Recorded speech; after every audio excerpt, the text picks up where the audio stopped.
Thanks for joining the webinar. And I'm going to go ahead and dispense with the long-winded introduction of who I am and my experience. I always dislike that about webinars. I'd rather just jump into the content and see what looks interesting. So without further ado, strap yourselves in for what's going to be a rapid-fire 45 minutes and talking about strategic account planning, separating the good from the great.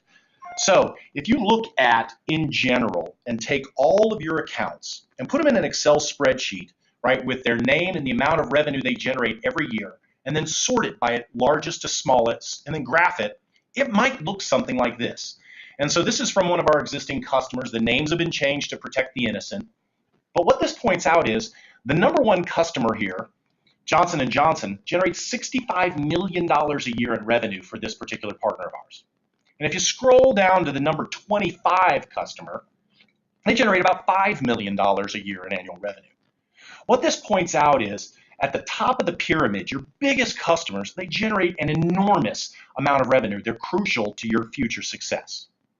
Now, that's just to set the stage, and we'll do a little bit of a language session, right? And we're really talking about really those top customers of yours. I don't know whether it's the top 1%, 4%, 15% at the top of the pyramid.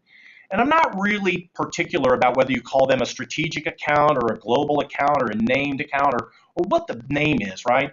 We may as well just call these the big dogs, right? These are really important to your overall business. And so that's what we're going to focus on today is the big dogs. And I'm a metrics guy, right? So I'm very fact-based. I like data science. I like all the things going on in big data. So we're going to relate to some of those today. Now, this is a survey conducted by the Sales Executive Council a few years ago, and they looked at companies that had strategic account programs. And what they found is they just looked at the top 5 customers.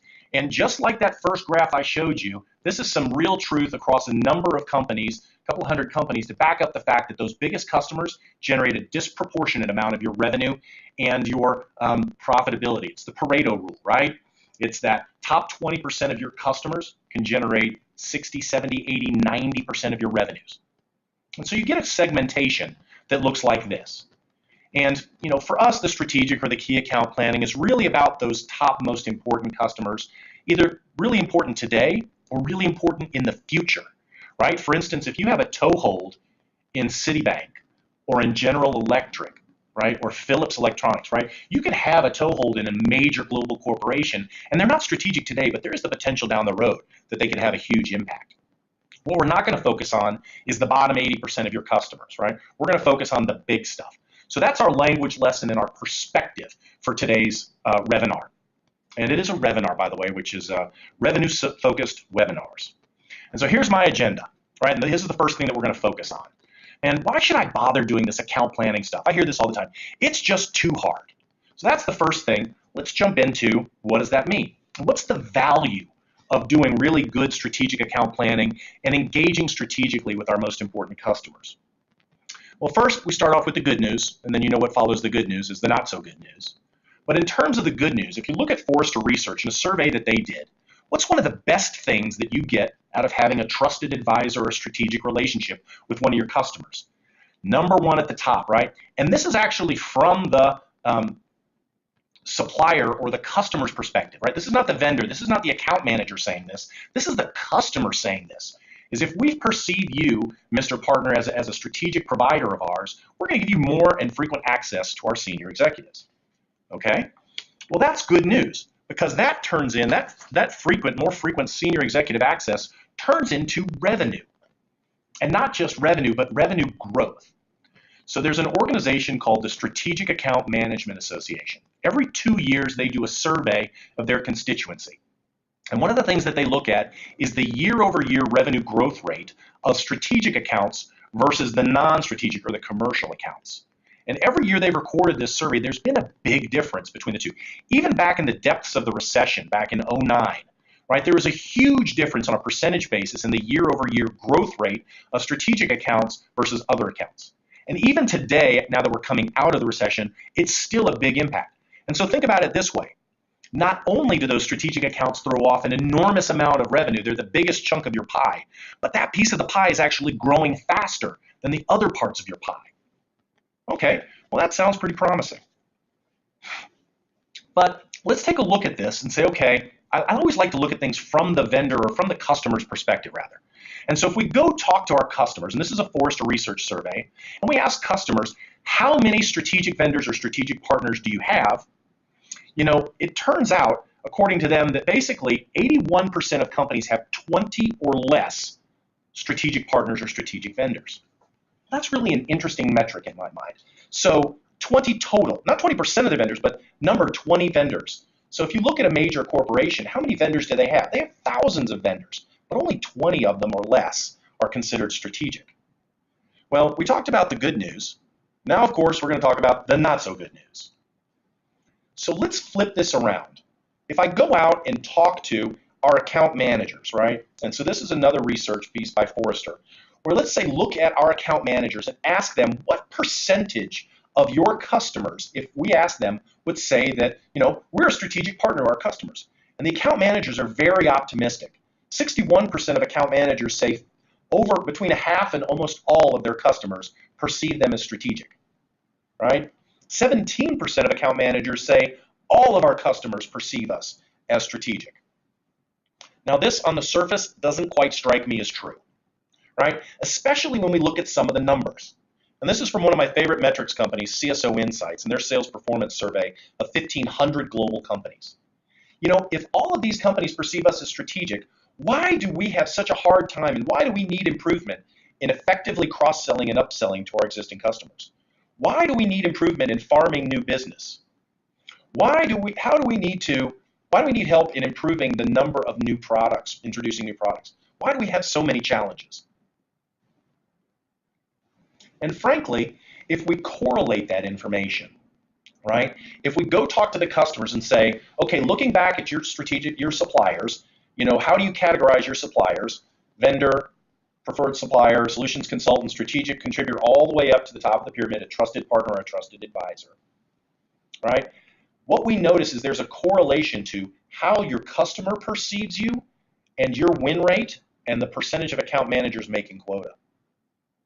So if we see that industry averages are around 48% win rates and about 63% of account managers making quota, we realize that even though we think we're strategic, we're probably not. So, all right, maybe it is worthwhile, Tim. I'll suspend disbelief for just a minute. But, it kind of feels broken doing account planning today. Can you help me with that? What does good look like? Well, let me put it this way. So this is Serious Decisions, and they went out and they asked account managers and high-performing sales representatives, what are the things that you do, right, every day, and what do you focus on? What are the really important things that you focus on, the top things that you focus on? And then they correlated that to the win rates and quota achievement of those reps.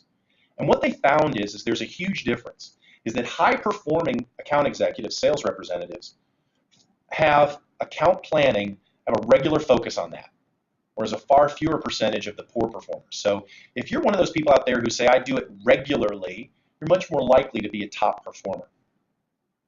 Now, let's cruise on forward and take a look at what this means to the company. So if we go back to your company and say to management and senior executives at your company and say, how important is account planning? They're going to say, okay, it's important. As a matter of fact, 88% of companies say it's important. Now, how good do we do at it? Those same people, those senior executives and frontline managers, we ask them, what's the quality of those account plan? Over half say we need improvement in the quality of the account plan. And then further, let's jump all the way forward to execution, right? So planning's great, but you actually got to execute against the plan. And so we look at the Strategic Account Management Association survey of 322 global strategic account managers. Only 11% of them say that they're executing effectively against their strategic account plans. So in my mind, we realized the first part of this was, hey, building strategic accounts is really important. This is something that we really want to focus on. There's value in this.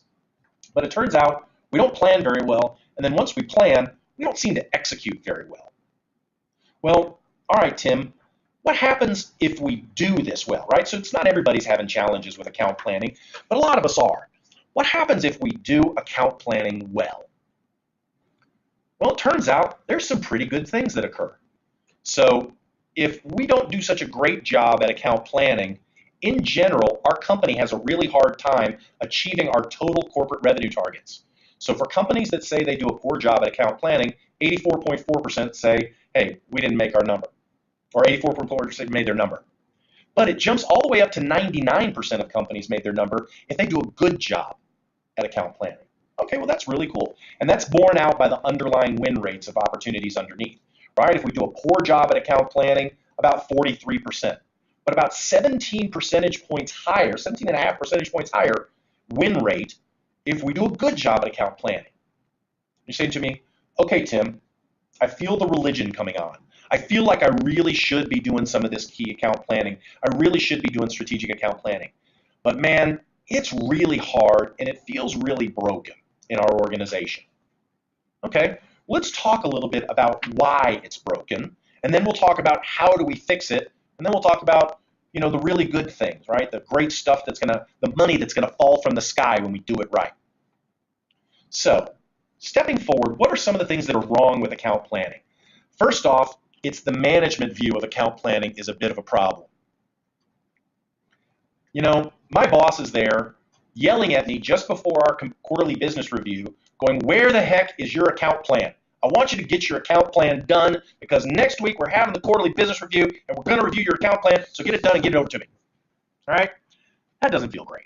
And then, of course, if you've ever been a key account manager, and I have, you've been in an account planning session. How exciting is it to get into that account planning session and having everybody in the room deeply examining your account plan, pointing out all the deficiencies of your account plan?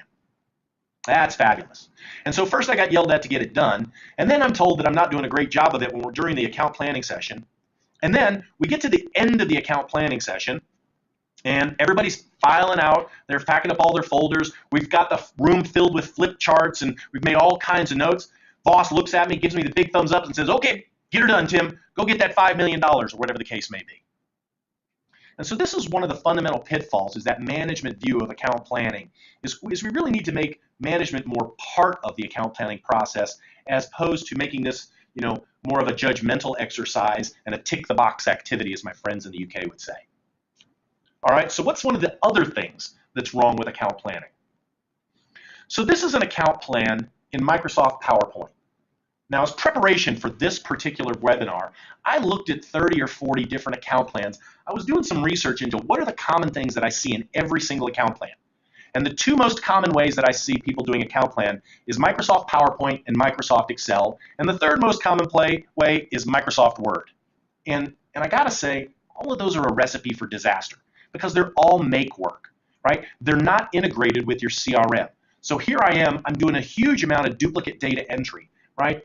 I'm doing what I used to refer to in my younger days as CPA work, cut, paste, and attach. I'm going to all these different systems, looking different things up, cutting and pasting it into PowerPoint, Excel, or Word. And you know what? Once I float this thing out to my manager, he's not going to look at it, because if I send 20 account plan, or if I send my account plans over, and each of my 5 peers send their account plans over to my manager, he's got 20 account plans. How does he roll them up? How does he report off of them? How does he track their execution? Just doesn't work. So this is a common way. I see an awful lot of things that I'm supposed to fill out in an account plan. Very painful. And then I looked at another one, and I really liked this one. This one is a bit of an eye chart, but look at all the really cool, pie charts in there and diagrams. And I was like, wow, this is an intense amount of work. As a matter of fact, whoever put this account plan together, I'm not really sure how they do any work. And so they've got company background, they've got buying centers, they got all kinds of stuff going on. And basically, all these pieces and parts kind of make my head explode. So I'm really kind of struggling with this. And so the next thing is, what's broken in account planning? So we looked at the management view, we looked at the account plans themselves, and then now we're rolling forward into the team. And I loved this particular picture because I was a key account manager, and I do those big key account planning sessions, and they'd be a half-day session, it'd be a full-day session, and we're in the room, and I talked about it, I'm going through PowerPoint presentations, and we're filling flip charts, and we're strategizing, we're coming up with action plans and ideas, we're coming up with thought leadership ideas, we're talking about how we're really going to penetrate, what are the best, most likely places to penetrate in this account, what relationships do we need, and then we get to the end of the day, and everybody kind of files out the room, and I talked about it earlier, say, get her done. And there I am sitting alone looking at all these flip chart pages, and everything falls on my shoulders to execute. So where's the team, right? This should be a team exercise. Where's my collaboration with my team to execute? And then I thought about the last thing that's probably missing in this. Where's the customer? Where's the customer in account planning, right? I'm looking at this going, a lot of account planning that I see today is all about me, me, me, me, me. What am I going to sell the customer? It's an internally focused exercise. And there's value to that, right? I need to have, we're in business to make money, right? Generate revenue and profitability. So I'm not so sure that the best way is to focus on us. Maybe the best way to do account planning is to bring the customer into the process. And so those are the 4 chunks that I really struggled with that, focus on the broken things in account planning. And so how do I solve these 4 particular problems, right?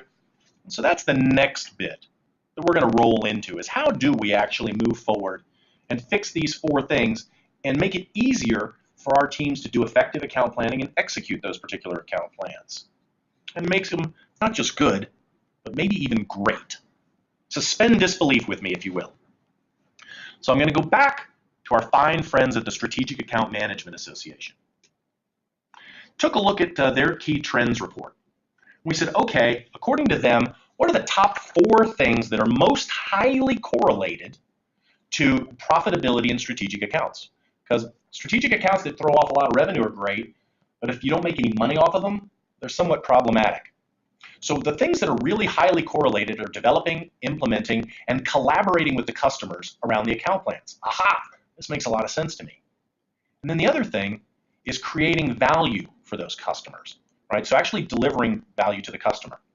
One of my mentors when I was much younger told me that, Tim, a sales process, if you're going to fundamentally sell something, whatever it is, to a customer, is a promise to deliver value. The sales process doesn't end when they sign the contract or they ship you the purchase order, right? The sales process ends when the customer's received the product or the good or the solution, the software, or what have you, and they're actually getting the value out of it that they expected.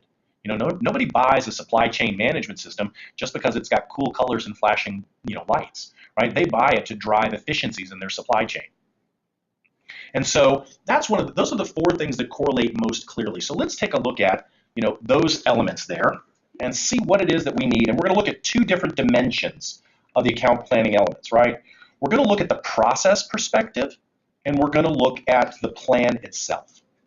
So I've got 4 key critical success factors, right, related to the process. Making sure we choose the right accounts, getting everybody in the organization speaking the common language so that you can effectively collaborate, getting management to be part of it and actually coaching through the account planning process, and then a continuous collaboration, right? Everybody remembers 20 years ago doing beautiful account plans in a 3-ring binder that you then put on a shelf and ignored. Well, everybody also remembers 3 years ago doing those same account plans in Excel, Word, or PowerPoint, and then storing them on your hard drive, and a year later, trying to do a search and bring it back up so that you can dust it off, update the numbers, and use it all over again. So account planning too often looks like a one and done. So how do we make this thing really an integrated, continuous process? So let's look at the first thing. Now, before we go into segmentation and which accounts that we should focus on, let's think about why we're focusing on them. So sometimes it's all about revenue.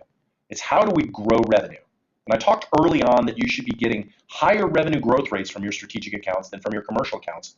That's a good litmus test, right? If you're not experiencing higher average revenue growth rates from your strategic accounts, something's busted. Another reason is retention. I'm reminded of, a lot of companies out there in the SaaS world or the business services world who work on contract, right? Those contracts come up for renewal every 3 years, and your customers can switch on you. It doesn't make any difference whether you're buying, commoditized pipe valves and fittings, computer chips, or SaaS software. The switching costs are low in this day and age.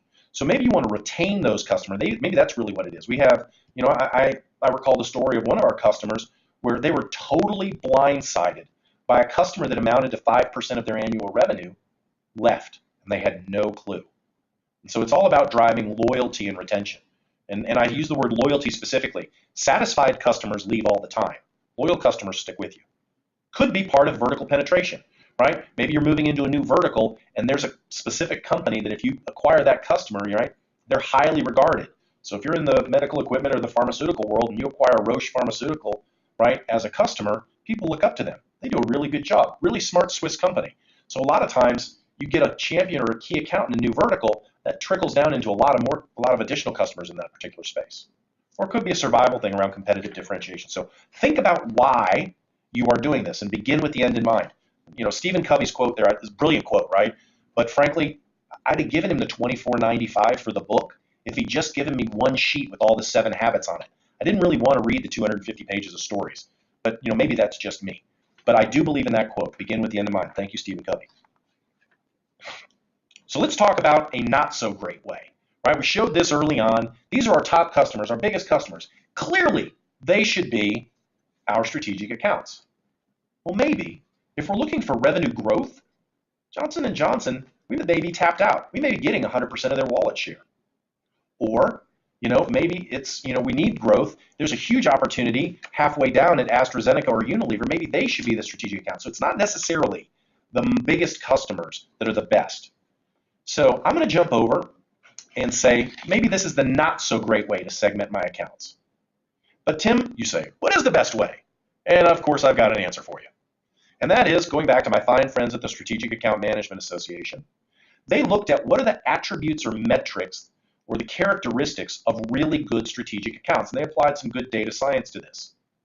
And it basically looks at 2 different axes: the potential value of this customer, and then the strength of the relationship and the cultural fit. And so what you want to do is to look at these attributes of your customers.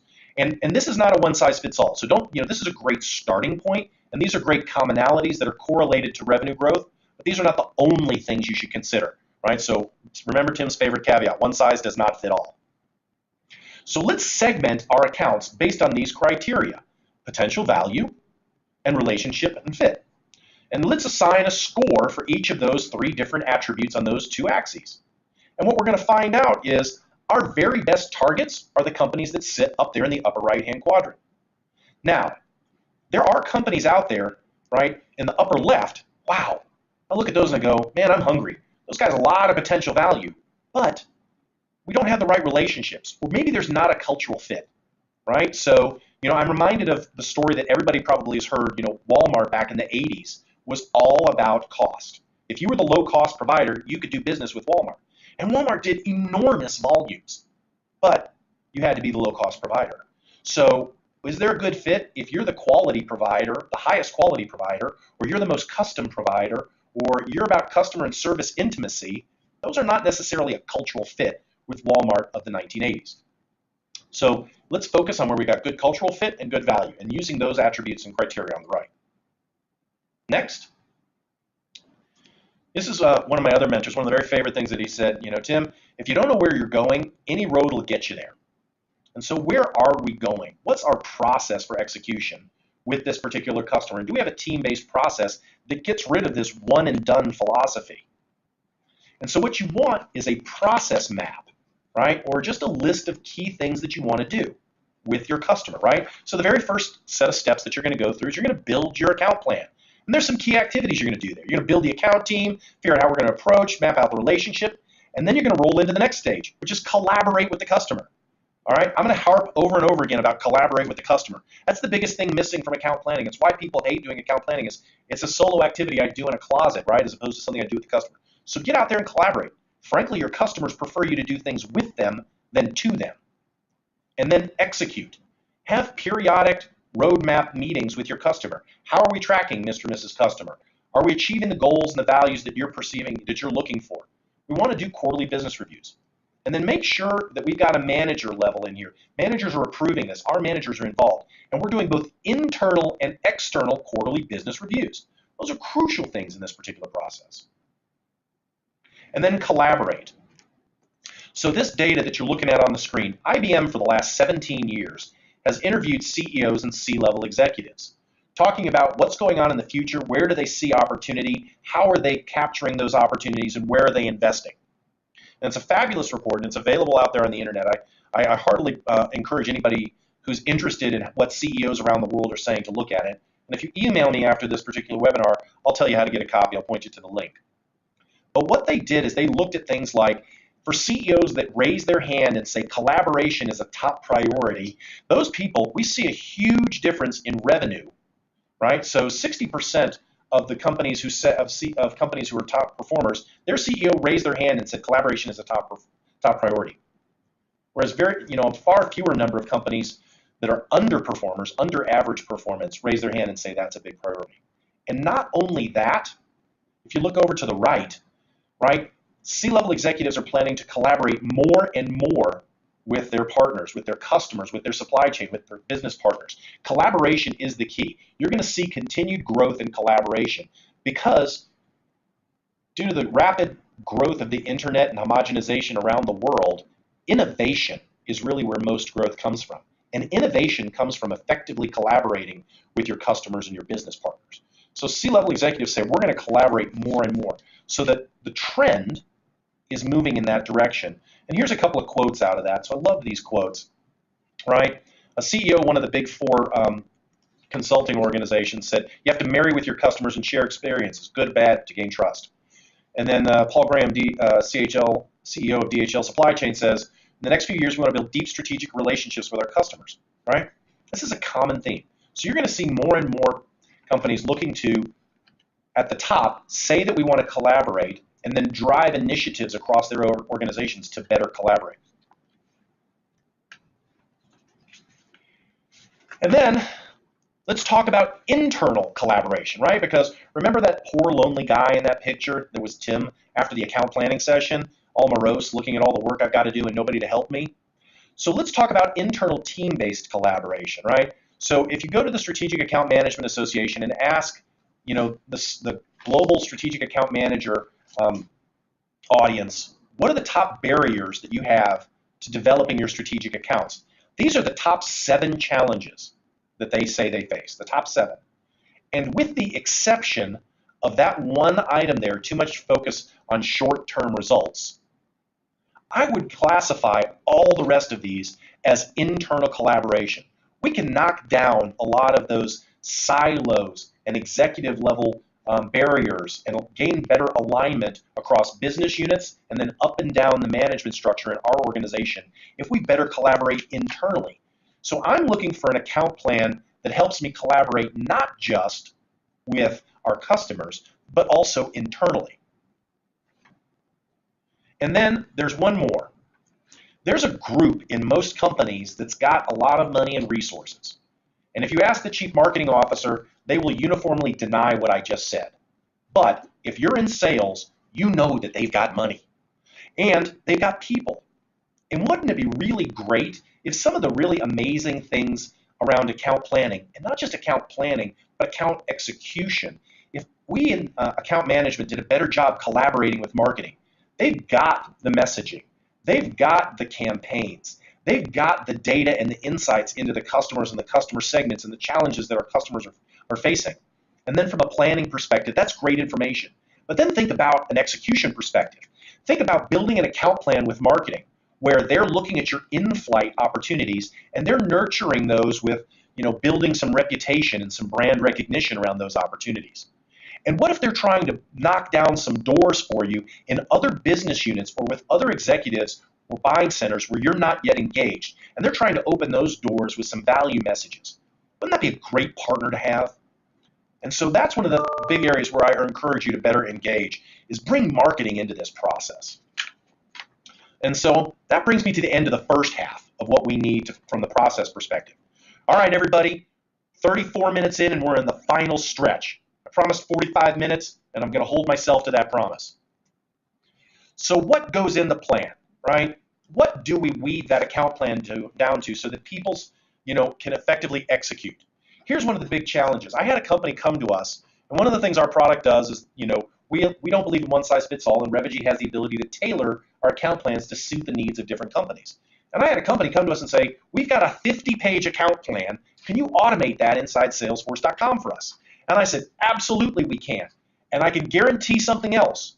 Nobody will use it, right? We got to weed this account plan down to just the bare essentials. So like we said, the Pareto rule up front, where 20% of our customers generate 80% of our revenue and profits. Well, guess what?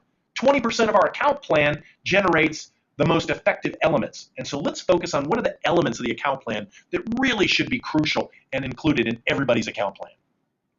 First, Understanding our customer. We're back to Stephen Covey. Seek first to understand. And then what relationships do we have? Look at value from the customer's perspective, team-based action plans, and measure the results. Those are pretty much the 5 elements I'd like to see in your account plan, right? All the other stuff, pretty decoration, interesting information. That whole, executive overview and the historical analysis of your account plan, that stuff should be automatically generated, right, by today's big data tools and delivered to everybody from finance or sales operations prior to the session. Your account plan is a plan. It's not the historical repository of every piece of information about this particular customer. So let's understand what's going on. So first and foremost, let's go talk to our customers. And this is a mock-up of Advocate Healthcare. This is not necessarily theirs. But the concept is, can we go talk to our customer and leverage some insights? So everybody's probably heard about challenger selling or provocation selling or insight selling. Can we work with marketing to come up with a template of what most companies are trying to accomplish? What are their goals? What are their typical strategies? Can we take that to our customers in a visual way and collaborate with them to say, Mr. and Mrs. Customer, is this what you're trying to accomplish? How is your world different? What are your different business units trying to accomplish? And how will you measure success? What are the outcomes that you seek to achieve? Outcomes equals business value. So let's do this with the customer. Next thing let's do, let's figure out who's who in the zoo, right? What relationships do we have? Where do we need to develop relationships? And do we have the relationships necessary to get high, wide, and deep within this customer? And if we don't, let's build a plan for creating those relationships and developing them. Next up, customer value. Developing a scorecard where we can go and work with the customer and get them to score us. Not satisfaction, right? But let's look at the attributes that the customer looks at us. Mr. and Mrs. Customer, do you perceive us as a trusted advisor or just as a partner or as one of a number of vendors? Do you want to do strategic or collaborative planning? Have we worked together to develop new and innovative solutions? Do we collaborate and measure the value that we deliver to you? And let the customer score us, right? Not us going out and scoring the customer. Get them to score us and the value that we're delivering to their organization. Element number 4, a collaborative roadmap. Now, let's talk about beginning steps and advanced steps. Beginning steps, we want a 3 to 6 month journey with the customer as we're engaging with them to talk about collaborative planning, where they're going to do work and we're going to do work, and we both got skin in the game and we're looking to measure the results. But really good collaborative roadmaps may span 2 to 3 years. That's a key thing, is when you will know that you're a strategic partner or a trusted advisor is when the customer invites you to be part of some of their long-term strategic planning sessions. So there's the early days where we're going to do short-term 3, 6, 9 month planning, and then the more strategic. But it's all about both of us having execution plans and executing together and reviewing those plans. And then in today's big data era, automation, not Excel. We need tools to measure the value that the customer's delivering, that we're delivering to the customer, and their value to us and the strengths of our relationship in a variety of different ways. So let's leverage a variety of different tools and analytics to make sure that we're getting the value from our strategic partners, our strategic accounts, that we're doing the strategic account planning the right way, and we're both harvesting the results. And we're looking at both the leading indicators and the on-target indicators. So those are the things that I break it up to: process elements and plan elements. And so if we do those things, it's not a huge number of things. If we do those things, we're going to be far more successful. And frankly, we're going to get a lot more of our team to execute than some 20, 30, 50-page account plan if we whittle it down to the real valuable elements. Now, I realize that 5 is probably not the total answer for everybody. There may be some ancillary or additional things that you need to do because one size does not fit all in your organization. So that's perfectly acceptable. And if we do this, good things are going to happen. If we do really good account planning, we're going to do better at competitive differentiation and avoiding discounting. And we're going to develop much higher relationships in our customer. And those things are going to turn into results. And the results are going to be measured in improvements in win rate and the number of account managers who are making quota.